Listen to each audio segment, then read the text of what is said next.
Hello knitters, Barbara Benson here. I'm an independent knitwear designer who also likes to make videos here on my YouTube channel, Watch Barbara Knit. Make sure to check in the description notes below the video where you will find links to all of my online shenanigans, including how to get my patterns for yourself, how to sign up for the Watch Barbara Knit Facebook group, how to support me on Patreon, and where to get my Watch Barbara Knit merchandise. And today, there will be a link in the description notes to my brand new pattern. I am always excited to introduce a brand new pattern. This is one I have been working on for a while because it was a good bit of knitting and it was an idea that I had, and it came out so much better than I could have possibly imagined. This is Hazy Shades. It really didn't have a name for the longest time, but then this Monday, like 2 days ago, I woke up and it was foggy. And I've been procrastinating taking photos because I really just didn't have any inspiration for the photos. And the fog was like, woohoo! So I scrambled to get my son to school, got on my clothes, hauled my silent partner over to my mom's house because she has a creek in her backyard, and got the pictures taken. I'm going to show you a couple of them here because I am so pleased with how the photos came out. I love making these videos for y'all so you can see the pattern in action, but for the vast majority of people, the only thing they have to make the decision as to whether or not they want to knit my pattern are the photos. So I try my best to have the photos show all of the details I want you to see and how they work. So really happy with these pictures, but also incredibly happy with this cowl. As you saw in the pictures, it is a long cowl intended. You can just wear it like a big long necklace, or you can wrap it twice. And there's some really exciting and interesting things going on in this pattern. It has a slightly unorthodox construction, and the way it was knit, it's one of them that I try very hard to make where it looks like you're doing something substantially more complicated than what you're doing, because all of the color work in this is slip stitch color work. Okay, I tried to make her all neat here so you can see what it looks like double wrapped, but now I'm going to take it off so I can show it to y'all up close. So this is knit with a combination of a light fingering weight yarn. Takes about 490 yards or 450, there's wiggle room, and a lace weight mohair. I will link to a swatch lab I did with lace weight mohair. It is a mohair silk blend. The yarns I specifically used in this was Manos de Uruguay Fino for the light fingering, and Lang Yarns Kid Color. But there's so many gorgeous mohairs out there, and you could use just about any of them. So what I have done here, I'm just letting you look at it. I wanted to play with the mohair, and mohair held double with fingering weight. Nothing new. It is gorgeous, but I wanted to play with it. And I was like, how can I make it work with slip stitch color work? Because I like slip stitch color work. You might have guessed that.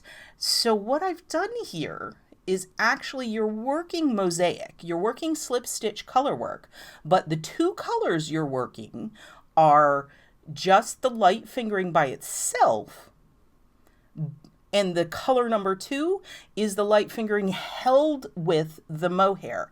So some of these stitches are just the base color of the light fingering, and some are the mohair held with the light fingering. So you're getting this effect. It's a variegated mohair, and some of the colors in the variegation are very close to the base color.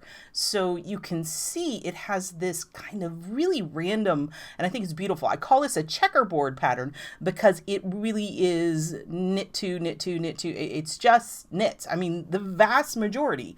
This is cast on in the round and knit in the round. You can see if I pull it apart like this, it's a tube, right? And that is a little detail. So there's this little detail here because I knew I was going to knit it as a tube, and it's knit this direction. So really short across here, you're knitting in this direction, and then you knit a big long tube and put it together at the end. But one of the details, because I knew I was going to block it flat, I put in this extra little detail that you can see here, where there's just the mohair by itself, which is kind of like an integrated I-cord that you're working at the same time, and it makes this little trim on the edge that I'm really, really pleased with how that came out. The urge to put more of them in was very, very, very high, but I was like, nope, keep it simple. So you work some checkerboard, and there's some areas where there's stripes of just the light fingering worked with, and then stripes of the held double. And then you can see here, let me find it. There's a patch. This is what it looks like if you just work stockinette with the yarn held double. So you can see there's distinct differences. Now, another interesting thing I figured out while doing this is I had to use an extra tool. I highly recommend it for you if you're going to knit this. This is a finger guide. It looks silly, but what it does is it opens up and you put the yarns in here and it keeps them, because sometimes you're knitting with one of them and sometimes you're knitting with them both together. And I found this finger guide indispensable for making that easy to use. And if you are a thrower, it says that you can work with it on, you can use it here. It just keeps your yarns in line. And I talk about it more in the pattern, and I will probably make a tutorial video on this. One thing I found is it matters where the yarns are respectively in the guide. More on that in the pattern you'll have to look at, or an upcoming video. So you're going to need one of these little jobbies. I highly, highly recommend it. There are a couple of other styles, whichever style works for you. This is, I think it was $4, the little plastic jobbies. Now, so you do a whole lot of this solid knitting, is what I'm calling solid knitting. And frankly, I get bored. I mean, I think it's beautiful. I think it would look beautiful if you did this the whole thing, but I got bored and I wanted it to be longer, and I was chewing through the mohair faster than I expected. So then I switched to stripes. Now the stripes really let you highlight and see the variegation.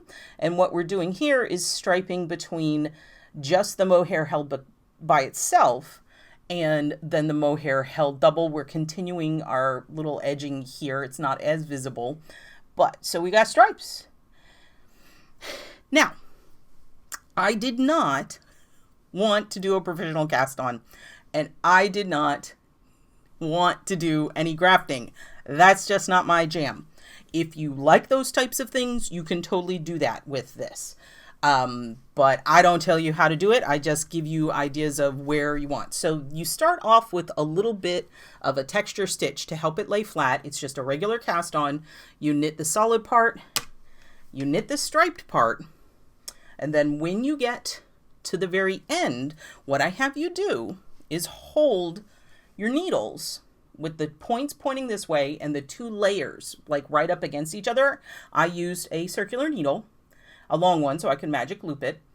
And actually, no, I used a 16-inch needle. Never mind.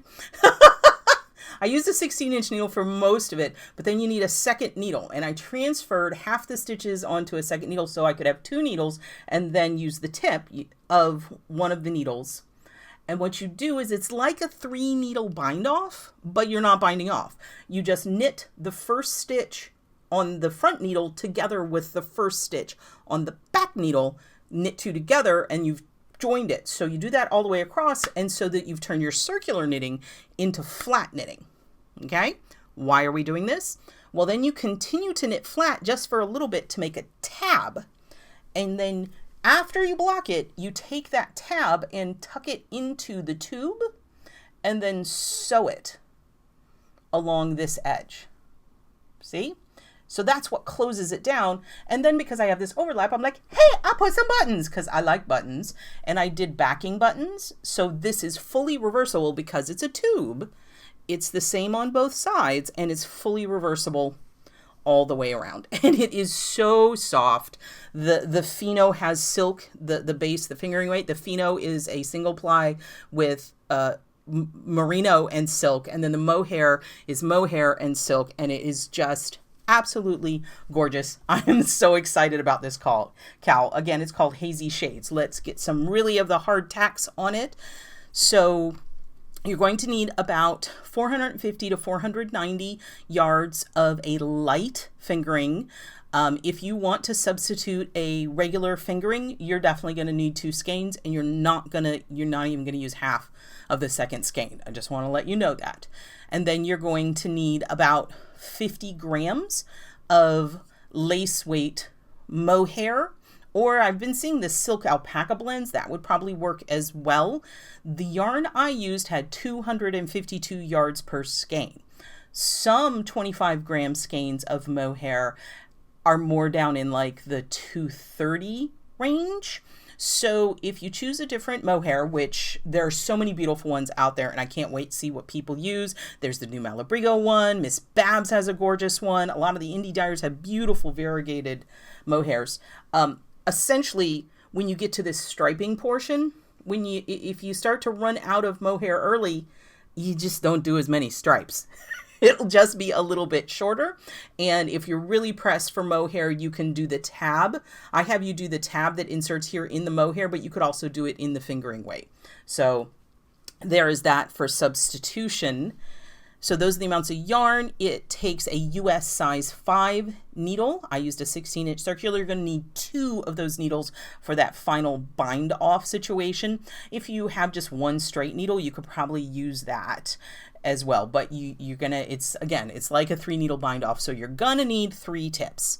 Let me see what other information you are going to need. So again, I said it's a US size 5, which is a 3.75 millimeter in Euro speak. And then the final size that I ended up with is 57.5 inches or 146 centimeters in circumference, and 7 inches or 17.75 centimeters in the height of it. And here I have the stitches that are used: knit, purl, slip. That's it. And the only purling is in this tiny little chunk. It's like 4 rows. This tiny little chunk of texture to keep that laying flat.